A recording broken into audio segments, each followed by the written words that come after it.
Vous êtes un Européen ultra convaincu. Alors l'Europe a été complètement absente de la scène libanaise. C'est la France qui mène sa barque toute seule. Il n'y a pas de sanctions, ou peu de sanctions, ou de timides sanctions sur les dirigeants libanais, ce qui serait quand même mieux que sur le peuple.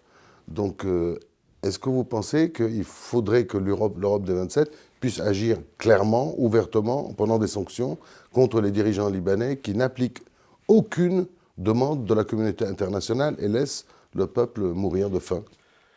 Oui, l'Europe, elle doit pas simplement être une caisse qui s'ouvre et encore assez timidement. Elle doit être capable de fournir non seulement un soutien, mais poser des règles politiques. Et le pire pour le Liban, c'est l'indifférence. C'est que ça ne devienne même plus un enjeu.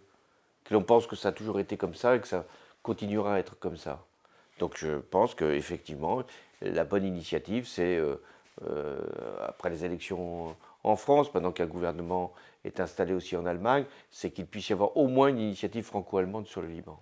Ah, c'est ce que vous feriez. Oui, parce que je pense que chaque fois que la France le fait, bien sûr qu'elle le fait au nom de son amitié, au nom de sa présence historique, mais c'est bien qu'il y ait aussi un grand pays comme l'Allemagne qui s'investisse davantage sur les sujets du Proche et du Moyen-Orient. Le Mali, l'Europe n'est pas très présente, il faut le reconnaître, avec Barkhane. Là aussi. Non, et là aussi, ça fait partie de ce qu'on peut attendre des prochains mois ou des prochaines années, une Europe de la défense à quelques pays, et qui pourrait justement marquer sa première préférence pour l'action extérieure, sa première acte d'existence, en étant présent là où il y a des menaces sérieuses sur sa propre sécurité. En fait, là où la France recule, Là où l'Occident oui. recule, là où l'Europe n'est pas là où les États-Unis ne veulent plus s'investir, eh bien, ce sont d'autres empires. La Chine, quand elle le peut, euh, la Russie, parce que sa perspective stratégique, c'est de reprendre ce qu'étaient autrefois les pays dans l'Union soviétique, c'est de retrouver finalement cette forme de glacis. Et puis la Turquie, qui rêve d'un empire, et l'Iran, qui continue ses actions de conversion autour du schisme. Alors, l'Europe, vous dites que le Brexit ne fera pas forcément des mules parce qu'il a été tellement compliqué à mettre en place pour le Royaume-Uni que vous craignez le démantèlement du Royaume-Uni. Oui, ce que je pense, c'est que aujourd'hui, plus aucun pays en Europe ne veut quitter l'Union.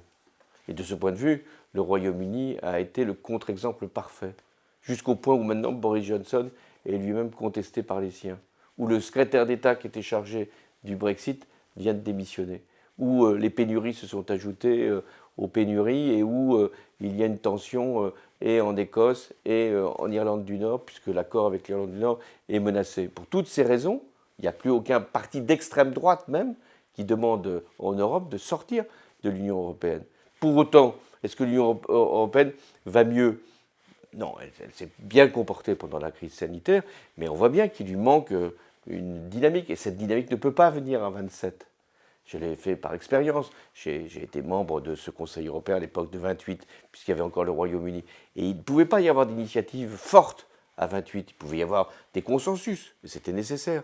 Donc je crois plus que jamais nécessaire qu'avec justement l'Allemagne, avec l'Italie, l'Espagne, d'autres pays, l'Europe puisse constituer une avant-garde pour justement agir en matière de politique extérieure. L'idée de la guerre qui avait été récusée, heureusement, le rôle de l'ONU avait été très important, aujourd'hui s'est installé.